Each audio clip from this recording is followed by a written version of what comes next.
A growing number of state lawmakers want a controversial Powerline project put on pause.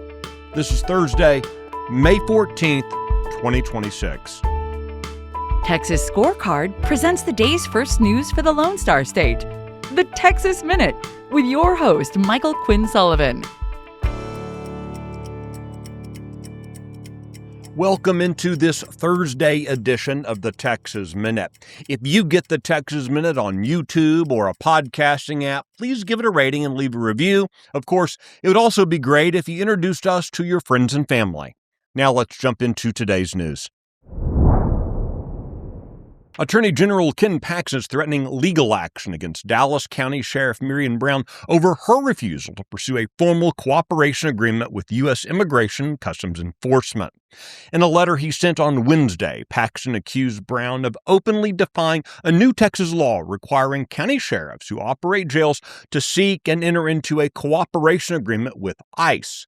While the new law gives sheriffs until December 1st to comply with the requirement, Paxton argues that Brown's public refusal to pursue such an agreement may constitute a violation of the law. For example, in comments that Sheriff Brown made last October, she said that, quote, no additional efforts would be made toward securing an agreement with ICE.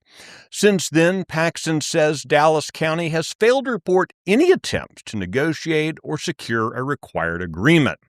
Responding to Texas Scorecard's questions about Paxton's threat, Brown noted the December 2026 deadline and said Dallas County already cooperates with federal immigration authorities.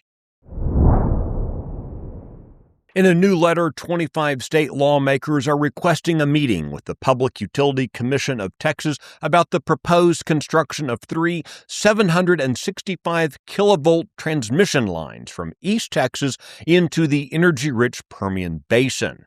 Known as the Permian Basin Reliability Plan when it passed out of the legislature, the project has grown into a multi-billion-dollar statewide build-out with minimal public input. It's expected to cost between $90 and $100 billion and increase the average homeowner's annual electric bill by $200. Many critics of the plan contend that rather than stringing transmission lines across the state, greater grid reliability would be achieved by building new reliable power generation plants such as natural gas, coal, or nuclear. Meanwhile, records from the Public Utility Commission indicate that one of the proposed transmission lines will cross land controlled by Chinese billionaire Sun Gongxin, who reportedly maintains close ties to the Chinese Communist Party. This revelation raises further questions about the due diligence of state agencies and private companies pushing the project. Reportedly, Gongxin's company has asked the PUC to exclude his property from the route of the new transmission line due to its proximity to a residence there. It is unclear if Gongxin himself uses the structure. When the Texas Minute returns in a moment, it'll be about a story that might not be suitable for young children. Are you worried about your kid's future? You should be. I'm Charles Blaine with Texas Tomorrow. This is a show where we're going to talk about the issues and the people that are pushing the policies that concern your family, your home, and your kids. Catch Texas Tomorrow every Thursday.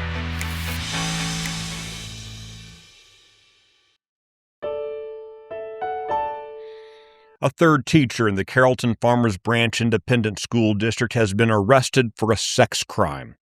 John Gerald Guzman Singh has been an engineering design and dual credit physics teacher at R.L. Turner High School, and he has served as a football and track coach and coordinator for the campus's e-sports programs. Singh was recently arrested for invasive visual recording. After the arrest, Singh disappeared from the school's staff directory, but district officials didn't notify families.